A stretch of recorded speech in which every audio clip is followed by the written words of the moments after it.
La idea es suprimir el párrafo 8 que dice: el monto de la participación de utilidades tendrá como límite máximo 3 meses del salario del trabajador o el promedio de la participación recibida en los últimos 3 años. Se aplicará el monto que resulte más favorable al trabajador. Eso es lo que propongo se suprima.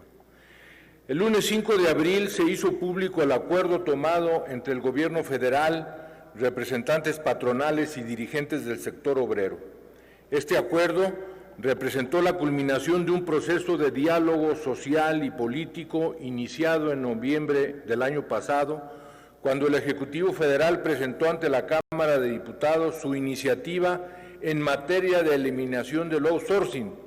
En realidad, el dictamen final solo lo regula y se anunció que con los trabajos se lograron atender las preocupaciones de los sectores. El acuerdo implica un paquete de modificaciones a la iniciativa presentada por el presidente el 12 de noviembre.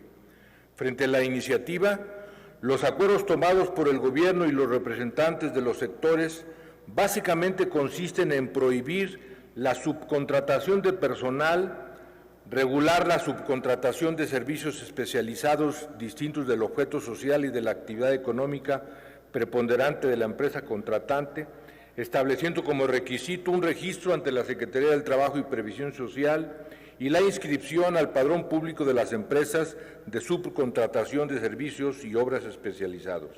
Sin embargo, al lado de estas modificaciones, se incorpora la limitación en la participación de los trabajadores en las utilidades o el conocido PTU.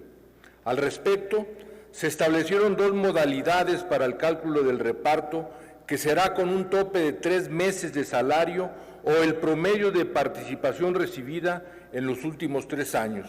Lo que resulte mayor será la base para el PTU. El reparto de utilidades contribuye a la redistribución de la riqueza y a la justicia social, estimula la productividad y retribuye el esfuerzo productivo de los asalariados. Todos los trabajadores que presten a una persona física o moral un trabajo personal subordinado mediante el pago de un salario tienen derecho, conforme a la ley y a la Constitución, a participar en las utilidades de las empresas donde laboran. Para que los trabajadores puedan saber si su patrón declaró utilidades, este debe de entregar a los representantes de los trabajadores copia de la declaración anual. Los trabajadores pueden formular objeciones a dicha declaración. Los trabajadores reciben utilidades de acuerdo con el porcentaje que determine la Comisión Nacional para la participación de los trabajadores en las utilidades de las empresas. Actualmente representa el 10% de las utilidades netas.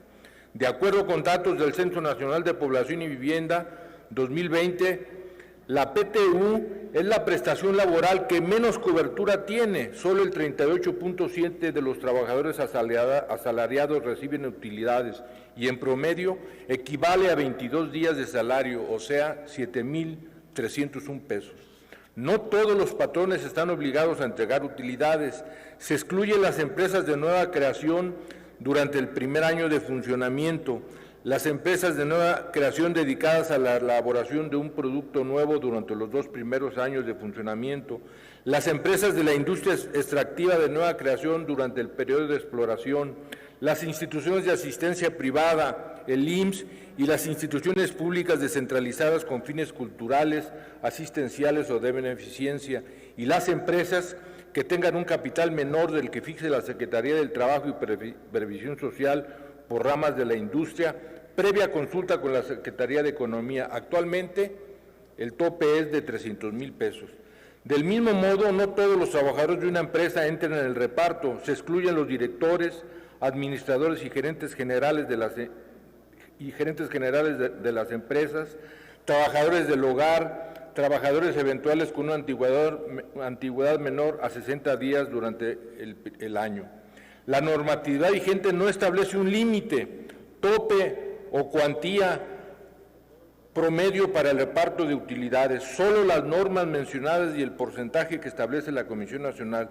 Lo que se está ofreciendo, según la versión de las autoridades laborales, es que con los límites establecidos se elevaría el promedio a 57 días pagados y a 18,557 pesos, lo cual no tiene una base más allá de la promesa. ¿Cómo aumentar un promedio y monto estableciendo topes? ¿Cómo sostener lo anterior si el dictamen no contiene una sola medida que garantice el reparto puntual y exacto de las utilidades?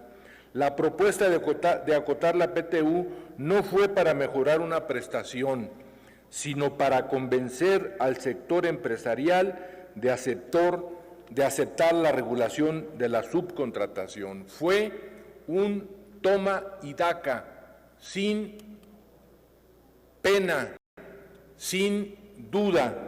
Sin embargo, nosotros pensamos que esta propuesta es improcedente constitucionalmente. Limitar un derecho consagrado en la Constitución Política de los Estados Unidos Mexicanos y en la Ley Federal del Trabajo resulta contrario a los principios de progresividad e interdependencia que deben de tener los derechos humanos. Los derechos laborales lo son.